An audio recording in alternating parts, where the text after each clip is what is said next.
Film की शुरुआत होती है एक टीवी शो से, जहां 3 लोग दावा करते हैं कि वे प्रसिद्ध फ्रैंक विलियम एबल हैं। वे बताते हैं कि फ्रैंक ने पायलट, वकील और डॉक्टर बनने का नाटक किया और फिर बहुत से लोगों से पैसे ठग लिए। वो ये सब तब तक करता रहा जब तक वो 19 साल का नहीं हो गया। अब हम 1969 में वापस जाते हैं, फ्रांस के एक छोटे से शहर में, जहां एक FBI एजेंट कार्ल हेनरा जेल में एक लंबी दाढ़ी वाले, अव्यवस्थित दिखने वाले कैदी को देखता है। यह कोई और नहीं बल्कि फ्रैंक अबल जूनियर है, जिसे कार्ल पिछले कुछ सालों से पकड़ने की कोशिश कर रहा था। फ्रैंक बहुत बीमार है और उसे बदतर हालत में रखा गया है। कार्ल उसे अमेरिका के जेल में ले आता है और रास्ते में वो उसे एक सवाल पूछता है, तुमने वकील बनने की डिग्री कैसे प्राप्त की? अब हम फ्रैंक के बचपन में लौटते हैं, जब वो 16 साल का था। वो अपने माता पिता फ्रैंक और पाउला के साथ एक बड़े घर में खुश था। हालांकि फ्रैंक के पिता भारी कर्ज में डूबे थे क्योंकि बैंकों ने उन्हें कर चोरी के कारण ऋण देने से इनकार कर दिया था। इसका नतीजा ये हुआ कि पूरे परिवार को एक साधारण जीवन जीने के लिए मजबूर होना पड़ा। इस दौरान पाउला का अपने पति के दोस्त के साथ अफेयर होता है, लेकिन फ्रैंक को इस बारे में पता चलता है। फ्रैंक अपनी मां से वादा करता है कि वो इसके बारे में अपने पिता को नहीं बताएगा, जो पहले ही अपनी वित्तीय समस्याओं से जूझ रहे हैं।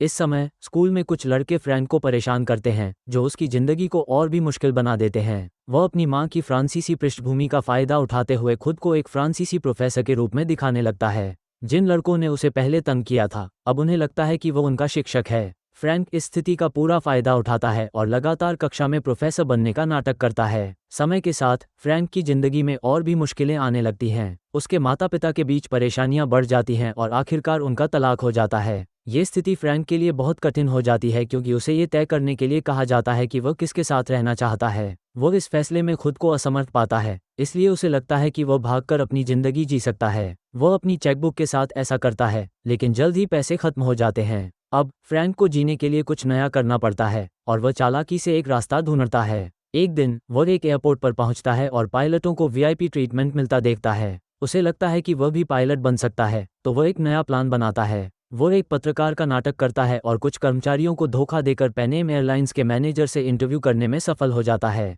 इस दौरान वो पायलट बनने की पूरी जानकारी हासिल कर लेता है। फ्रैंक, जो पहले से ही बहुत समझदार था, अब पायलट बनने के लिए एक पायलट सूट बनवाता है और पायलट का नाटक करता है। वह न केवल पायलट बनने में सफल होता है, बल्कि कई बैंकों और होटलों में एयरलाइन चेक को भुनाकर पैसे भी बनाता है। यहाँ तक कि एक बैंक मैनेजर, जिसने पहले उसे अस्वीकार किया था, अब उसकी चाल में फंस जाता है। लेकिन फिर उसे एक और बड़ा धोखा देना पड़ता है। फ्रैंक के पास अब और कोई विकल्प नहीं बचता। वह जल्द ही खुद को एक नई स्थिति में पाता है। पहली बार जब वो फ्लाइट पर उड़ता है, इसके बाद वो एक बैंक टेलर से फ्लर्ट करता है और चेक कैशिंग के बारे में और जानकारी हासिल करता है। फिर वो एक नीलामी से चेक कोडिंग मशीन खरीदता है, जिससे उसे बड़े चेक लिखने में मदद मिलती है। इस धोखाधड़ी के कारण कार्ल, जो एक FBI एजेंट है, उसकी तलाश शुरू कर देता है। कार्ल ने कई राज्यों में दिए गए खराब चेक और फ्रैंक के धोखे का पता लगाया है। वो फ्रैंक को पकड़ने की पूरी कोशिश करता है। एक दिन वो उस स्थान तक पहुंच जाता है जहां फ्रैंक छिपा हुआ होता है, लेकिन कार्ल को यह नहीं पता था कि फ्रैंक कौन है, क्योंकि वह न तो उसका चेहरा जानता था और न ही उसकी उम्र।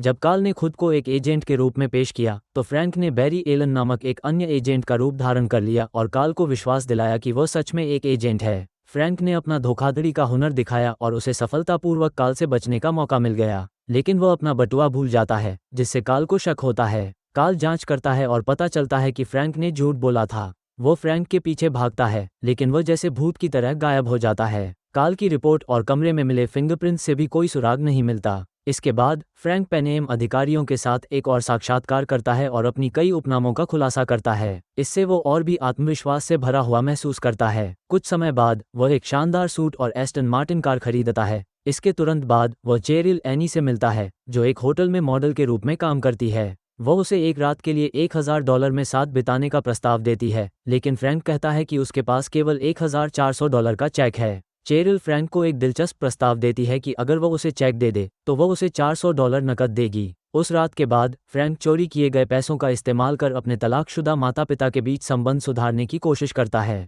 वह अपने पिता को एक महंगे रेस्तरां में ले जाता है और उन्हें एक शानदार कैडिलैक की चाबी देता है, लेकिन उसके पिता इस उपहार को ठुकरा देते हैं, ये कहते हुए कि आंतरिक राजस्व सेवा IRS उनका पीछा करेगी और पाउला ने पहले ही उनके साथ संबंध तोड़ दिए हैं। कुछ महीने बाद क्रिसमस की पूर्व संध्या पर कार्ल FBI कार्यालय में अकेला बैठा होता है। उसी समय फ्रैंक अचानक उनके होटल को फोन करता है और माफी मांगता है। हालांकि कार्ल इस माफी से प्रभावित नहीं होता। वह फ्रैंक को चुनौती देता है कि वे आमने सामने मिलें। फ्रैंक अपना स्थान और कमरा नंबर बताता है, लेकिन जैसे जैसे उनकी बातचीत आगे बढ़ती है काल को कुछ शक होता है। काल को महसूस होता है कि यह सिर्फ माफ़ी नहीं थी बल्कि फ्रैंक का अकेलापन था जो इस बातचीत को और बढ़ा रहा था। उनका फ़ोन खत्म होता है और काल फिर से ठान लेता है कि वह फ्रैंक को पकड़ने के लिए किसी भी हद तक जाएगा। काल की जांच जारी रहती है। सौभाग्य से उसे पता चलता है कि बैरी एलन नाम सुपरहीरो द फ्लैश की कॉमिक बुक से आया है। ये जानकारी बहुत महत्वपूर्ण साबित होती है। अब काल को ये भी समझ में आता है कि क्यों वो उसका कोई रिकॉर्ड नहीं पा सके थे और क्यों उंगलियों के निशान भी मेल नहीं खा रहे थे। काल को याद आता है कि फ्रैंक ने फ़ोन पर बातचीत के दौरान न्यूयॉर्क यांकीज़ का जिक्र किया था, तो वह अपनी टीम को न्यूयॉर्क क्षेत्र में लापता लोगों के मामलों की जांच करने के लिए भेजता है, क्योंकि यह खोज उन्हें फ्रैंक की मां तक ले जाती है जो अब जैक बार्न्स से विवाहित है। तो वह उसकी पुरानी तस्वीरें देखता है जिससे उसे फ्रैंक के बारे में और भी अहम जानकारी मिलती है। पावला बहुत चिंतित होती है, लेकिन काल उसे विश्वास दिलाता है कि वह उसके बेटे को पकड़ने के करीब है। इस बीच फ्रैंक अटलांटा में एक अस्पताल में जाली चेक के जरिए पैसे कमा रहा था, जहां उसकी मुलाकात ब्रेंडा नाम की एक नर्स से होती है। फ्रैंक ने खुद को डॉक्टर बताकर अस्पताल में एक उच्च पद प्राप्त किया। हालांकि उसकी चिकित्सकीय जानकारी बहुत कम थी, फिर भी उसने ब्रेंडा और बाकी कर्मचारियों को अपनी बातों से प्रभावित किया और अस्पताल में रात्रि प्रशासक बन गया। फ्रैंक और ब्रेंडा के बीच प्यार पनपता है। इस बीच काल फ्रैंक के पिता से मिलने जाता है ताकि वह उसके बारे में और जानकारी जुटा सके, लेकिन फ्रैंक के पिता उसे कुछ भी बताने से इनकार कर देते हैं। फिर भी काल को एक पत्र मिलता है जिसमें अटलांटा का पता होता है। वो वहां जाता है, लेकिन फ्रैंक पहले ही वहां से भाग चुका होता है। काल और उनकी टीम फ्रैंक के पैरों के निशान पर चलते हुए उसे ढूंढने की कोशिश करते हैं। फ्रैंक और ब्रेंडा लुइसियाना जाते हैं ताकि वह उसके माता पिता से मिल सके। फ्रैंक जानता है कि ब्रेंडा का परिवार लूथरन धर्म को मानता है, इसलिए वह उनके धर्म का पालन करने का दिखावा करता है और खुद को वकील और डॉक्टर बताता है। ब्रेंडा के पिता रोजर फ्रैंक से सवाल पूछते हैं, लेकिन फ्रैंक घबराकर कहता है कि वह इनमें से कुछ भी नहीं है, न वकील, न डॉक्टर, न सह पायलट। इसके बाद रोजर इसे फ्रैंक की सच्चाई मान लेते हैं और वह शादी के लिए सहमत हो जाते हैं। फ्रैंक अब बार पास करके रोजर की लॉ फर्म में सहायक वकील बन जाता है। इस बीच शादी की तैयारियां जोरों पर चलती हैं। जब फ्रैंक न्यूयॉर्क वापस लौटता है तो उसे पता चलता है कि उसके पिता अब अमेरिकी डाकघर में काम कर रहे हैं और आईआरएस के मामले अब भी हल नहीं हुए हैं। फ्रैंक अपने पिता को शादी की खुशखबरी देने जाता है, लेकिन उसे ये जानकर दुख होता है कि उसकी मां ने पुनर्विवाह कर लिया है।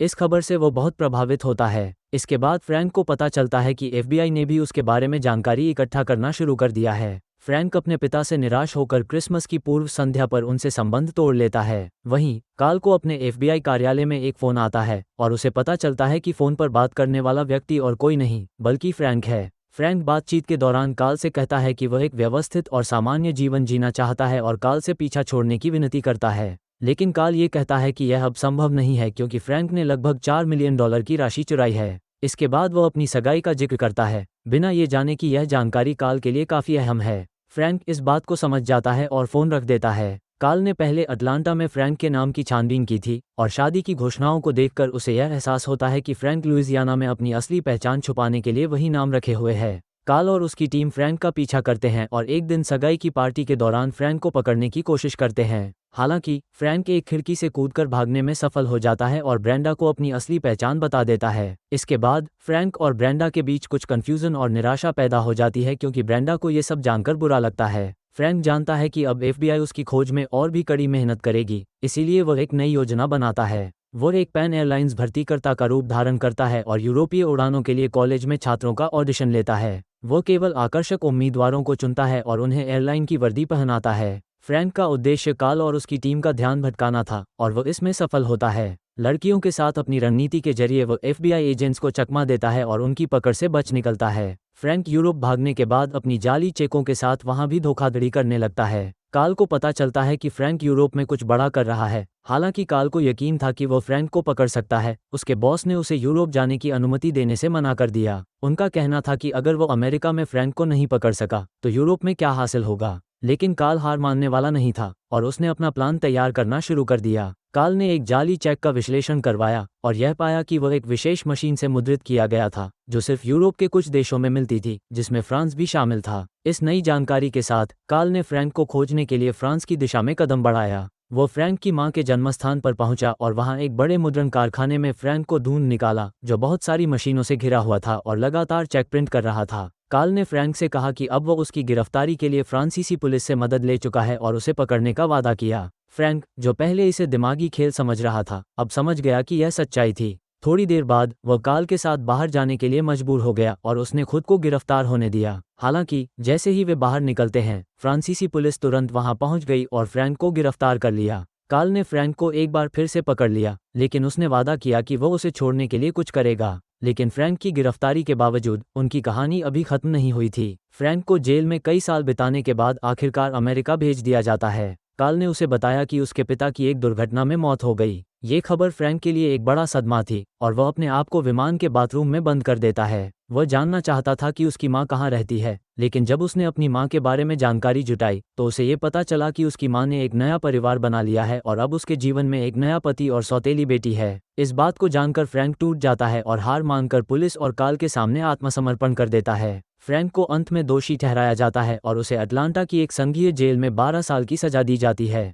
अगले कुछ सालों में कार्ल नियमित रूप से उसे मिलने आता है, खासकर हर साल क्रिसमस के दौरान। फ्रैंक ने चेक धोखाधड़ी के एक मामले को पहचान लिया, जिससे कार्ल को ये समझने में मदद मिली कि फ्रैंक का धोखेबाजी का कौशल अब भी जिंदा था। ये देखकर कार्ल ने एक मुस्कान के साथ समझा कि फ्रैंक अब उस काबिल था कि वह चेक धोखाधड़ी के विभाग में काम कर सके। अब फ्रैंक जेल में नहीं था, लेकिन वह अपनी सजा पूरी कर रहा था। उसे एक डेस्क पर काम करने के लिए रखा गया था, जहां वह अपने अतीत के रोमांचों को याद करता था। एक दिन जब वह एक पायलट की वर्दी देखता है तो उसे एक बार फिर पायलट बनने का लालच आता है। कार्ल ने फ्रैंक को हवाई अड्डे पर जाने दिया, लेकिन उसकी उम्मीद थी कि वह सोमवार को वापस लौट आएगा। फ्रैंक हैरान होकर उससे पूछता है कि कार्ल को कैसे पता था कि वह वापस आएगा, तो कार्ल हंसते हुए कहता है कि कोई भी उसका पीछा नहीं कर रहा है और उसे यकीन था कि वह वापस आएगा। जब सोमवार की सुबह फ्रैंक काम पर नहीं आता तो कार्ल और उसकी टीम परेशान हो जाते हैं, लेकिन फिर अंत में फ्रैंक पहुंच जाता है और वे मिलकर जाली चेक मामले की जांच शुरू करते हैं। इस बीच कार्ल फ्रैंक से यह सवाल करता है जो उसे सालों से परेशान कर रहा था, आखिरकार उसने लुइसियाना बार परीक्षा कैसे पास की और वकील कैसे बना। फ्रैंक जवाब देता है कि उसने धोखा नहीं दिया, बल्कि कड़ी मेहनत की और 2 हफ्ते तक लगातार पढ़ाई की थी और अपनी मेहनत के बल पर ही वह सफल हुआ। अगर आपको हमारा कंटेंट पसंद आया हो तो कृपया हमारे चैनल को सब्सक्राइब करें और नए वीडियो के लिए बेल आइकन को दबाना न भूलें।